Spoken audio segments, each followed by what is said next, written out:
Dennis. Good evening.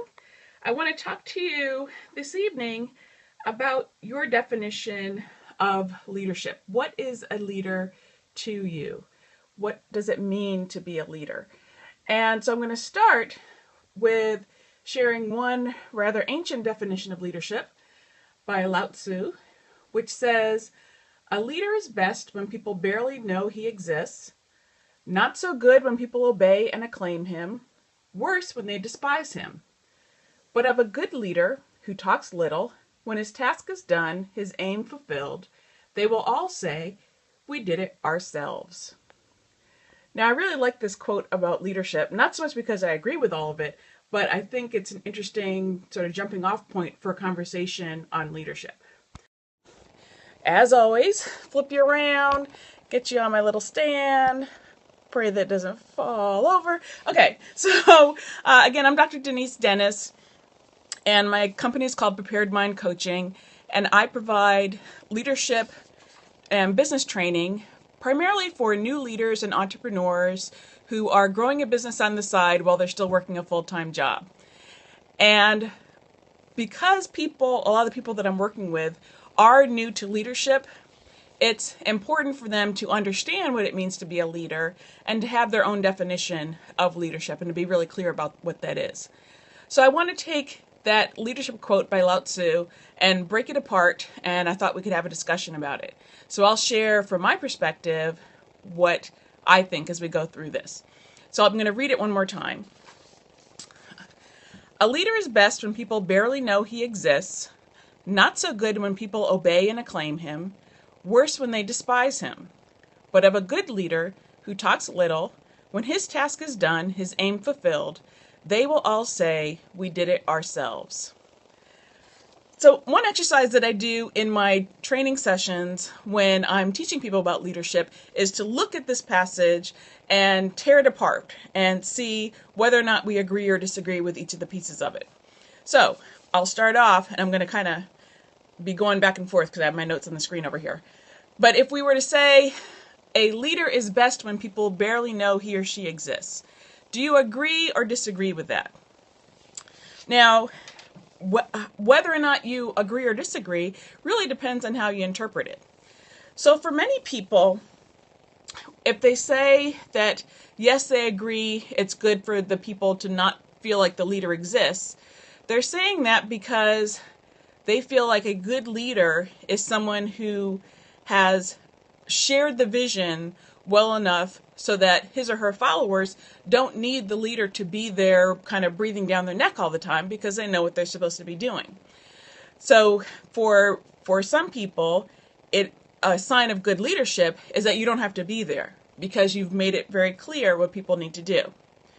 Other people feel that what's important for leadership is for the leader to be there working with alongside his or her followers so that the leader is leading by example. And so they know the leader exists because he or she is right there with them. So again, there's not a right or wrong answer to these. These are just things for us to think about as we're coming up with our own definitions of leadership. The next one is a leader is not so good when people, hi Allie, a leader is not so good when people obey him. Now, how do you feel about that word? This brings up so much heated discussion in the workshops that I have when we start talking about that word obey. What does that mean?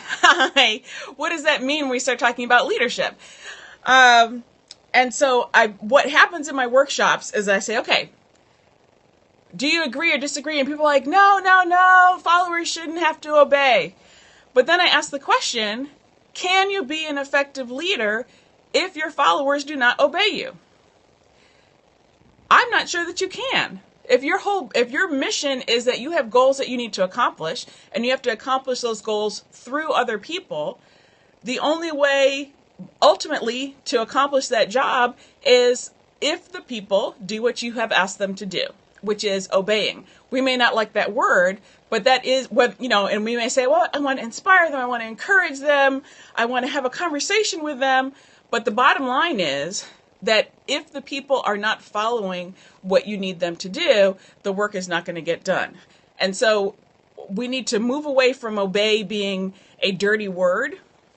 We don't even necessarily have to use that word, but we need to recognize that part of the role of a leader is to accomplish results through other people. And whether we want to use that word obey or not, that is part of the mission. Another piece of this phrase is that a leader is not so good when people acclaim him or her. So what does it mean to say that they're acclaiming? So, does that mean that they are holding the leader up on a pedestal? Does that mean that they are basically, kissing up to the leader? What does that mean for leadership? And again, this is something for you to ponder. Some people feel that, yes, you do as a leader want people to acclaim you. Do you? How do you feel about that? Some people feel like, if I'm doing a good job, I would like my people to recognize it and acknowledge it.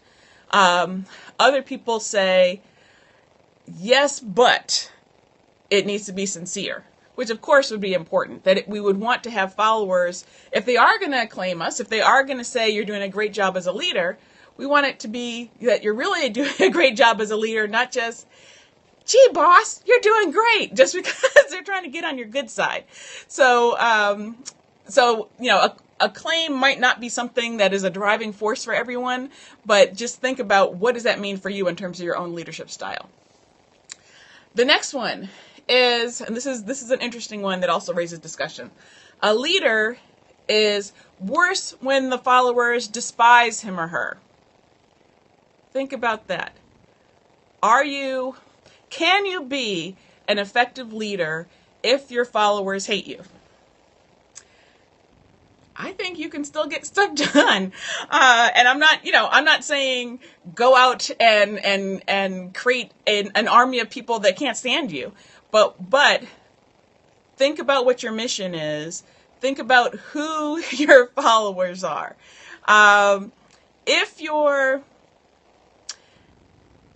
You say you can't be an effective leader if they hate you.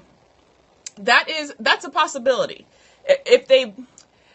But here's why I say that you can still potentially be effective. And most of what I'm talking about is from the perspective of a workplace setting or a business setting. If I am an employee and I can't stand my boss, I'm still going to do what I need to do so I don't get fired. So the bare minimum stuff is going to get done. So it's not that work can't get done or that work won't get done. What happens if I despise my leader, which means that I am not happy with my workplace, I probably have low job satisfaction, low morale. When people are missing those elements, they'll still do those basics because they got a car note, they got a mortgage, or whatever else they have to pay, but they're not going to do that above and beyond stuff that they might do if they're happy on the job. They're not going to stay late if they don't have to stay late. They're not going to cover for somebody who's out sick if they don't have to. They're not going to go to Sally's little birthday celebration where somebody brings in cake if they don't have to. So all of that stuff that makes a work environment someplace where you actually want to be is not going to happen if people despise the leader. But depending on how the leader has set up a motivation strategy, he or she could potentially still accomplish his or her goals through these people who despise him. Again, not setting this up as, so therefore go out and get a bunch of people to hate you, but saying that you could potentially still be productive. It also depends on the nature of the people, because perhaps the followers despise the leader because they would rather kind of goof off. Maybe they don't want to put a lot of effort into the job, and all of a sudden there's a leader who's saying, here's what needs to be done. You need to step up your game. You need to pull your weight around here. So maybe that's why they despise, and it's a being pulled along, kicking and screaming, but getting the work done. So just, again, throwing out things for us to ponder, not saying you have to agree or disagree with any of these. as I'm going through these, I should mention my background is psychology. My doctorate is in psychology. And one of the things that we say in psychology is the answer to just about every question is it depends. Because there's always a group over here that says the answer is yes, and a group over here that says the answer is no, and a bunch of different factors to consider. So all of these are just things for us to consider while we're talking about leadership. So the next one is, an effective leader talks little. Again, that's another one that raises a lot of conversation in my workshops. And my workshops are called I'm in charge, now what? And it's all about the fact that that now you have this leadership position, what the heck are you going to do with it? So that one, a good leader talks little. Is that true or not? For some people, the answer is they disagree with that. They say that you have to hear from the leader because the leader has to provide that direction. The leader has to be in constant communication with his or her followers. On the other hand, people say, yes, they agree that a good leader talks little. Some people will say because if you're an effective communicator, you only have to say it once and it's heard and you don't have to keep repeating yourself. Others say, yes, a good leader talks little because if you're talking little, that means you're listening much. And a good leader needs to hear from his or her followers so that you are helping to meet their needs through the work that they're doing. And jump in with your own opinions. Thank you for the person that said exactly. I would love to hear how you all feel about these things as well. The next one, a good leader gets his or her task done. Now, again, it depends on how we define task. So is it that a good leader is accomplishing the mission that his or her mission, in which case, yes, they are accomplishing that goal through other people. That's good. Is it that they are only getting their task done and they're not focusing on the work of everyone? Because we know one of the challenges of moving from an individual contributor to a leader is that you go from having your individual focus to all of a sudden not just focusing on your own task, but everybody's tasks. So that can be a challenge as well. So again, if you're just joining, these are just things to consider about what is a leader. Not giving a definitive answer, just throwing out things for us to consider. Another point of contention. A leader has followers who agree with each other. Does a leader have followers who agree with each other? Again, this is another challenging one. On the one hand, it would be great if all the followers have bought into, I agree. I would say no. And I'll explain why in a moment. I think that it would be great if all the leaders have bought into the mission and the vision of the leader, and so they're all trying to work in the same direction. But I don't want a room full of yes men and yes women. I would rather have a room full of people who are passionate about where we're trying to get to, even though we might have disagreements about the best way to get there. Because when we have those disagreements, even if they're heated disagreements, in the end, we may end up with a better product, a better solution, a better strategy. And I may not want, I don't want a bunch of people that think exactly the same way that I do, because then we don't all need to be there.